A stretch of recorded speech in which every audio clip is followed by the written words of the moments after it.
ನಮಸ್ಕಾರ, welcome to TV Kannada. BJP ರಾಜ್ಯಾಧ್ಯಕ್ಷ ಬದಲಾವಣೆ ವಿಚಾರ ದಿನಕ್ಕೊಂದು ಸ್ವರೂಪ ಪಡೆದುಕೊಳ್ತಿದೆ. ರಾಜ್ಯಾಧ್ಯಕ್ಷ ಸ್ಥಾನದಿಂದ ಬಿವೈ ವಿಜೇಂದ್ರನನ್ನ ಹೇಗಾದ್ರೂ ಮಾಡಿ ಕೆಳಗಿಳಿಸಲೇಬೇಕು ಎಂದು ವಿಜೇಂದ್ರ ವಿರುದ್ಧ ಭಿನ್ನಮತೀಯ ನಾಯಕರು ಬಹಿರಂಗವಾಗಿ ಸಮರವನ್ನ ಸಾರುತ್ತಿದ್ದಾರೆ. ವಿಜೇಂದ್ರ ಹೇಳಿಕೆಯಂತೆ ಇದೇ ತಿಂಗಳು ಎಲ್ಲವೂ ನಿರ್ಣಯವಾಗುತ್ತದೆ ಎನ್ನಲಾಗ್ತಿತ್ತು. ಆದರೆ ಈಗ ರಾಜ್ಯಾಧ್ಯಕ್ಷ ಬದಲಾವಣೆ ವಿಚಾರಕ್ಕೆ ಸದ್ಯ ಬ್ರೇಕ್ ಬಿದ್ದಿದ್ದು ಇದಕ್ಕೆ ಇದೇ ಕಾರಣ ಎಂದು ಹೇಳಲಾಗ್ತಿದೆ. ಹೌದು, ರಾಜಕಾರಣದಲ್ಲಿ ಬಿಜೆಪಿ ರಾಜ್ಯಾಧ್ಯಕ್ಷ ಸ್ಥಾನದ ಆಯ್ಕೆ ತೀವ್ರ ಕುತೂಹಲ ಮೂಡಿಸಿದೆ.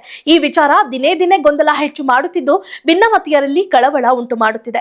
ಆದರೆ ಈಗ ಬಂದಿರುವ ಅಪ್ಡೇಟ್ನ ಪ್ರಕಾರ ಕಡಿಮೆ ಅಂದ್ರೂ ಇನ್ನೂ 1 ತಿಂಗಳುಗಳ ಕಾಲ ರಾಜ್ಯಾಧ್ಯಕ್ಷ ನೇಮಕ ಕುರಿತು ಯಾವ ಮಾತುಕತೆ ನಡೆಯುವುದಿಲ್ಲ ಎನ್ನಲಾಗ್ತಿದೆ.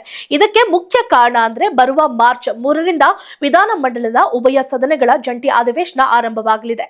ಇದು ಬಜೆಟ್ ಅಧಿವೇಶನವೂ ಕೂಡ ಆಗಿರುವುದರಿಂದ ಮಹತ್ವದ ಕೂಡ ಹೌದು. ಈ ಅಧಿವೇಶನ ಮುಗಿಯುವುದೇ ಮಾರ್ಚ್ 3ನೇ ವಾರದಲ್ಲಿ. ಹೀಗಾಗಿ ಮಾರ್ಚ್ ಅಂತ್ಯದವರೆಗೆ ರಾಜ್ಯಾಧ್ಯಕ್ಷ ಸ್ಥಾನದ ಕುರಿತಂತೆ ಯಥಾಸ್ಥಿತಿ ಮುಂದುವರಿಯುವುದು ನಿಶ್ಚಿತ ಎಂಬ ಮಾತು ಬಿಜೆಪಿ ಪಾಳೆಯದಿಂದಲೇ ಕೇಳಿ ಬರ್ತಿದೆ.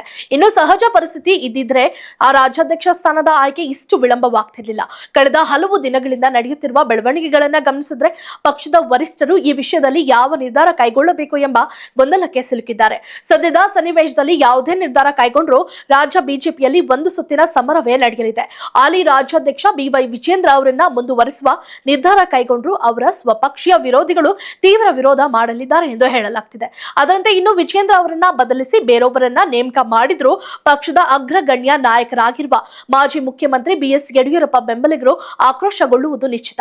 ಹೀಗಾಗಿ ವಿಧಾನಮಂಡಲದ ಅಧಿವೇಶನ ಹೊತ್ತಿನಲ್ಲಿ ರಾಜ್ಯಾಧ್ಯಕ್ಷ ಸ್ಥಾನದ ಆಯ್ಕೆ ಪ್ರಕ್ರಿಯೆ ಕೈಗೆತ್ತಿಕೊಂಡು ಪಕ್ಷದಲ್ಲಿನ ಭಿನ್ನಮತೀಯ ಚಟುವಟಿಕೆಗಳು ಉಲ್ಬಣಗೊಂಡ್ರೆ ಅದರಿಂದ ತೀವ್ರ ಮುಜುಗರ ಅನುಭವಿಸಬೇಕಾಗುತ್ತದೆ. ಅದರ ಬದಲಿಗೆ ಅಧಿವೇಶನ ಮುಗಿಯುವವರೆಗೆ ಈ ಪ್ರಕ್ರಿಯೆ ಕೈಗೆತ್ತಿಕೊಳ್ಳುವುದೇ ಬೇಡ ಎಂಬ ಚಿಂತನೆ ನಡೆಯುತ್ತಿದೆ ಎಂದು ಮಾಹಿತಿ ಬಂದಿದೆ. ಒಟ್ಟಾರೆ ಈ ಮೂಲಕ ಬಿಜೆಪಿ ರಾಜ್ಯಾಧ್ಯಕ್ಷ ಮರು ನೇಮಕ ಮಾಡಬೇಕು ಅಥವಾ ಬದಲಾವಣೆ ಮಾಡಬೇಕು ಎನ್ನುವ ಗೊಂದಲ ಮಾತ್ರ ಬಿಜೆಪಿ ವರಿಷ್ಠರಿಗೆ ತಲೆ ಬಿಸಿ ಆಗಿದ್ದಂತೂ ಸುಳ್ಳಲ್ಲ. ಮಾರ್ಚ್ ನಂತರ ಬಿಜೆಪಿಯಲ್ಲಿ ಏನೆಲ್ಲ ಬೆಳವಣಿಗೆ ಆಗುತ್ತದೆ ಎಂದು ಕಾದು ನೋಡೋಣ. If you like this video ಬೇಗ ಲೈಕ್ ಮಾಡಿ, ಕಾಮೆಂಟ್ ಮಾಡಿ, ಶೇರ್ ಮಾಡಿ ಹಾಗೂ ಯೋಯೋ ಟಿವಿ ಕನ್ನಡವನ್ನು ಸಬ್ಸ್ಕ್ರೈಬ್ ಮಾಡಿ.